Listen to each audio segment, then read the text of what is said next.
Reddit, I need your judgment. For 8 months, I built a future I thought was mine. Painting a nursery the color of sea glass, reading picture books to a belly that kicked back, and telling everyone I'd be the dad who showed up. One midnight buzz on her phone cracked that world open, and what spilled out hasn't stopped burning. The first vibration barely cut through the fan's whir. The second made the empty water glass on her nightstand rattle. By the third, my eyes were open. Liv slept on her side, curled around the pregnancy pillow like a question mark, one hand cupped under her stomach as if to steady the baby. The screen lit the ceiling a watery blue. I told myself I was only reaching to flip her phone face down so she could sleep. That's the story I still tell myself when I want to rewrite what came next. A banner notification glowed from an app I didn't recognize, charcoal icon, sharp white chevron, the kind of brand that tries to look invisible. The sender name wasn't a name at all, NJ. The preview line punched me squarely.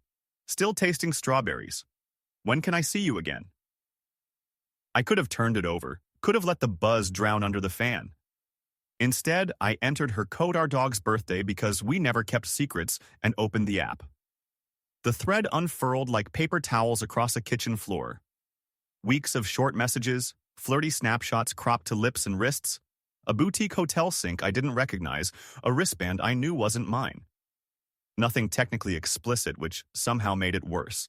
Plausibly deniable intimacy written in shorthand only 2 people speak.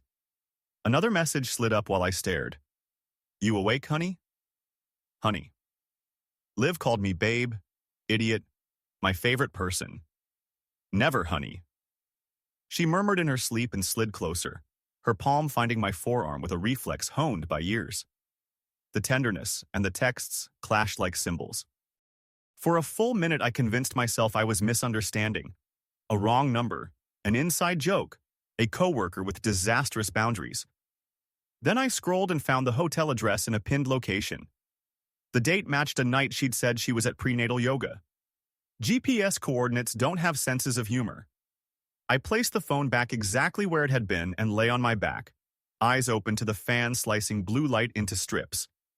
The room smelled like detergent and the citrus lotion she rubs into her belly. Somewhere beneath her hand the baby turned. I counted the rotations of the fan, breathed in 4s like my therapist taught me, and waited for morning to prove I'd dreamed it all. Morning behaves like a magician. It asks you to look at the coffee and not the knives. I made Liv's decaf the way she likes it. Almond milk first so it doesn't curdle. 2 shakes of cinnamon so the kitchen smells like Sunday. She shuffled in wearing my college sweatshirt, her hair in a messy bun. He was doing gymnastics at 3 a.m., she said, lifting my hand to her belly. The kick that met my palm was soft and insistent, like a small fish under ice. Awe crawled up my throat and sat beside dread. I told myself there was an explanation. A prank. A missaved number. Someone else's phone in a mirror. Anything but what it looked like. When she talked about names, Theo if it's a boy, Nora if it's a girl. I nodded at the right beats. When she laughed at a meme in the group chat, I laughed too, despite not reading it. Denial doesn't feel like lying. It feels like pressing snooze until your body forgets what alarm it ignored. At lunch, I sat in my car with the door closed and called my older sister, Jess. She's a nurse, practical to the marrow, and she has a voice that can triage a heart emergency without ever raising in pitch. I told her about the app, the honey text, the hotel pin. She didn't gasp. Do you want to be right, she asked, or do you want the truth? Silence then. Because if you want the truth, you need receipts, screenshots, timestamps, stuff she can't squint at and call a misunderstanding. Back at my desk, spreadsheets blurred into static. I opened notes and typed NJ. I listed everyone we knew with those initials. Nora Jensen, her OB's nurse. Nick James, my coworker who's never met her. Noah Jennings, my best friend since 9th grade, best man at our wedding, the guy who helped me haul the crib upstairs and knows where we keep the hide key. The thought arrived like a splinter and I pushed it out. There are doors you don't even test. That night, Liv said her prenatal class had moved later, something about a substitute instructor. Don't wait up, she sang like the line was a joke we shared. She kissed me on the temple and grabbed her tote with yoga blocks and lavender oil. I nodded, then opened the app for our SUV, the one I normally use to check tire pressure twice a year. Turns out it logs every trip. Start time, stop time, location. I toggled on push alerts and rested the phone on the counter like a detonator. Cheaters hide what they think you'll check. Liv deleted her Instagram during our engagement, said, "I want to be more present." I believed her because I wanted to. At work the next day, while a dashboard pretended to load, I created a burner email and searched variations of her nicknames. Liv, Livy, Olive. I tried the nickname we use when the baby kicks Bean. A username blinked back, Bloom. And Bean, private account, beige grid. Leaf emoji in the bio, white heart, a location pin to a boutique hotel 15 minutes from our house. The caption preview was painfully her. Lowercase tenderness, gentle humor about swollen ankles. I requested to follow and was ignored, but the hotel's own page had story highlights from the week Liv worked late. Elevator mirror, Art Deco gold trim. If you paused and zoomed, the beveled edge reflected a sliver of a man's profile. Clean jawline, the corner of a gray suit. Not mine. Not a stranger's either, not really. Something familiar in the posture that made my scalp prickle. At 6:19 p.m., my phone chirped, "Vehicle in motion." At 6:35, vehicle parked Bayview Townhomes. Not the studio. 30 minutes later, vehicle door opened and closed. The proximity lock recorded a second key fob near the car. I watched the dots on a map, like weather. I told myself I needed a witness who wasn't me. I texted my best friend, that best friend. "Beer in the game? Need to vent." Noah replied instantly. "Always. You good?" I said I just needed to complain about work. I didn't mention the initials. I didn't say I was starting to see his gray suit everywhere, even in the reflection on the coffee maker. He showed up with a six-pack and the key thump greeting he's used since we were 15. We sat on the deck he and I built last summer, wood still lighter where the grill cover used to be. I told him about the late-night messages, the hotel tag, the car app. He stared into the yard like good men do when they're listening. "Could be a creep," he said finally. "Could be some guy who won't take a hint. Don't blow up your life over screenshots, man." He clapped my shoulder, and the smell of his cologne cedar and something peppery offended me for reasons I couldn't name. When he left, he paused at the nursery door, skimmed his fingers along the sea glass paint, and said, "Kid's gonna sleep easy in here." His voice softened on kid like a secret. The front door clicked. The house exhaled. I didn't. The next afternoon, the hotel charged our shared card for the lobby bar 42.03 on a night Liv had texted me, "Too nauseous to eat." I could have explained that away. A mocktail with coworkers, a baby shower planning committee. Then the valet receipt hit my email with our plate number and a contact phone field whose last 4 digits didn't match either of ours. I reverse looked it up because shame is quieter when it's methodical. It came back to Jennings Construction, Noah's company. I sat at my desk, blinking at the cheerful blue of the results screen until my eyes watered. On my lunch break, I drove to the hotel under the pretense of checking if my wife left a scarf. The lobby smelled like cedar and expensive quiet. The concierge typed my name and smiled like she knew a secret. "Mrs. Haynes attended the Mothers in Business mixer last Thursday," she chirped. "Lovely event." She printed the tab and slid it across with a pen flourish. "See you next Thursday. N." The N looped the way Noah signs birthday cards. I put the paper on the passenger seat and held the steering wheel until the rubber pattern imprinted my palms. It would be an easy time to burst into rage, to make a movie of myself. Confrontation in a hotel lobby, voices raised, a ring clanging on marble.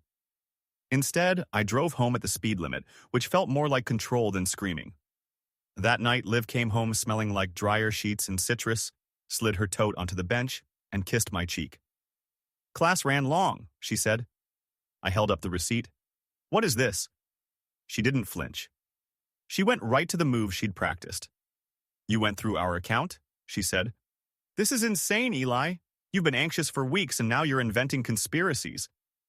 She placed a hand on her belly and looked at me like I was an unfamiliar man on the subway. "Stress isn't good for the baby." "I want the truth," I said, my voice steadier than my knees. Is there someone else? Her eyes shone the way eyes do right before tears, the kind of dew that earns sympathy from strangers. You're smothering me, she whispered. You track my car? You read my messages? This isn't love. The guilt hit me like a sedative. Maybe I was the problem. Maybe my fear was more toxic than whatever happened at a bar. I texted Jess in the bathroom. She's rehearsed this, Jess wrote back. Then stop acting in her play. Collect proof. I flushed the toilet so the water could carry away the apology I almost gave. I set a date night for Friday, her favorite Italian place with the string lights, and told her I'd pick her up after yoga. She said, finally, like I was the one who'd been missing. At 5:58 p.m., my phone chimed. Vehicle in motion. At 6:17, vehicle parked Bayview Townhomes. I drove a block over and waited with my hands on my thighs, breathing like I was about to qualify for a medical study. At 7:09, a door down the row opened. Liv stepped out first in a dress I'd never seen, sweater thrown over her shoulders. Her hair looked finger-combed, the kind of mess that takes effort. A man stepped out behind her, and even in the sodium glow, my body recognized the shape. Noah tucked his shirt, glanced instinctively at the street, then reached for her shoulder. They paused close enough to kiss and didn't, the kind of tremble you only get from practice. I took 3 photos, them at the door, them at the F-150 with Jennings across the tailgate, the shallow dent where he'd backed into my trash bins last spring. My hands were steady in a way that felt like betrayal of myself. They split into 2 cars like a magic trick, she toward the hotel, he toward the marina. At 7:41, the app said, Vehicle parked Harbor Court Hotel. At 9:02, vehicle parked home. I was there at 9:05, table set with lemon pasta gone cold. She walked in at 9:11, cheeks flushed, smelling like a cedar closet. Sorry, she said brightly. The sub was chatty. I stared at the pasta and pictured the men who'd harvested the lemons, the line cooks who'd plated kindness on a night my wife lied to my face. I emailed the photos and GPS logs to myself with the subject proof, because naming it made me braver. Then I did something I'm not proud of. I opened the Vault app while she showered and filmed the lock screen with my phone. Notifications scrolled from NJ like a teleprompter. He bought the good champagne. You taste like strawberries. You're brave. Brave, as if breaking vows were a triathlon. I stopped trying to win a debate and started building a file. Jess put me in touch with a clinic that does non-invasive prenatal paternity tests.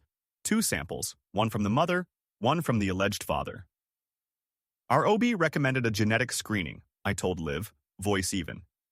She lifted an eyebrow, annoyed at the extra appointment, then caved when I framed it as peace of mind. A nurse came to the house with the kind of bag that makes you want to confess things. While she drew blood from Liv in the living room, I swabbed my cheek in the kitchen next to the fruit bowl we never refill. The nurse sealed the vials and said, 7 to 10 business days. Business days like grief has office hours. During those days, life kept moving with spiteful normalcy. Liv sent me videos of the baby hiccuping on the ultrasound, a tiny metronome. Noah texted links to memes the way he always had, plus a love you man, that made me want to scrub my phone with steel wool. I slept in the guest room because the pregnancy pillow took up the bed. My official reason, and because I couldn't lie next to someone rehearsing the lines that made me swallow my own doubt. The email arrived on a Tuesday at 11:22 a.m. I was in a budget meeting. I said something about coffee and took the stairs down to the parking garage where it smells like damp concrete and you always hear one mysterious drip. The PDF opened as if it had weight. Probability of paternity, 0. C0. I stared at the 0 until the world blurred, then came back. I didn't cry. I felt clean. Like every argument had been washed away, leaving stone. Jess answered on the first ring. Okay, she said. Not I'm sorry, but we're here now. She told me to eat something before I confronted Liv so I didn't pass out, which made me laugh in that scary way grief makes you laugh. I bought a vending machine granola bar that tasted like cardboard and victory. I put the lab report on the kitchen island when Liv came home and slid it across like a check I wasn't negotiating. She read the header, the number, my name, The footnote about statistical certainty. Her face folded. The tears came fast because practice tears arrive on cue. You did this behind my back? She hiccuped. You violated my body? The audacity made my vision go white at the edges. I did a genetic screening, I said evenly. OB recommended it. The lie felt like a coat I was willing to wear. We can still raise him, she said, switching scripts when outrage didn't land. You're already his dad. Biology doesn't mean anything. She reached for my hand as if the scene required contact. I stepped back. Who is NJ? I asked. Say his name. She chewed her lip and looked at the window. It doesn't matter, she said softly. We made a mistake. I need his name.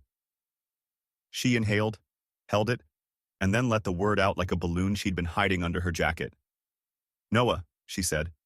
The shape of his name in her mouth punched me harder than the syllables themselves. My best friend's name felt suddenly obscene. Since when? I asked. She didn't answer. I stared at the sea glass walls behind her and remembered his fingertips tapping them, blessing a room he'd helped paint for a child he'd made without me. There was a time to smash plates. I didn't. I wrote a number on a post-it an attorney Jess recommended and set it next to the report. I will not be on the birth certificate, I said. You and Noah can decide the rest.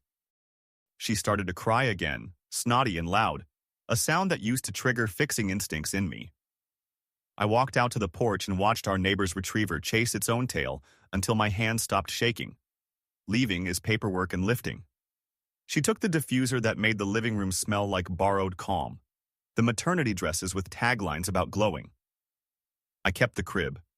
I dismantled it alone because I needed to see the parts separate, needed Allen wrench blisters to prove my hands still did useful things. Our lawyer filed an acknowledgement of non-paternity with the lab result attached. His letter included a sentence that felt like a backbone. My client will not assume parental duty by conduct. Word spread like oil. Some friends chose neutral emojis and silence. Some took sides I hadn't asked them to take. My mother showed up with soup and hugs that cracked whatever composure I'd constructed. You'll be a good father when it's the right time, she said into my hair like I was 8.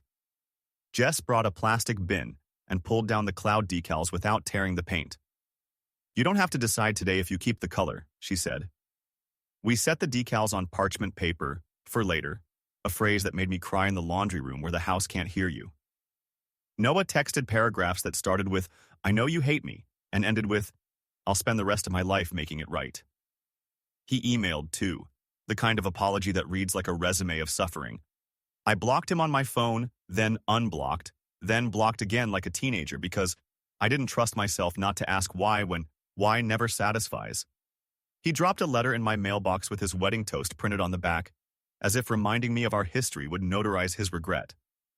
I burned that in the barbecue because sometimes drama is medicinal. I slept on Jess's couch for a week, then rented a small apartment with pale walls and generous light. Grief looks different in new rooms. In the quiet, I noticed I still reached for my phone at 9:07 p.m., the time her car used to ping home. It's wild which habits linger and which evaporate. I forgot immediately how to brew her decaf but still flinch at the smell of cedar cologne. Revenge tweets well. Peace sleeps. I wanted to scorch earth, to send the screenshots to Noah's parents and their church group, to staple the hotel receipt to the bulletin board at his office. Jess listened, let me name each petty plan, then said, you can be right or you can be new. My therapist said something similar in more expensive words. Justice is other people dependent. Peace is you dependent.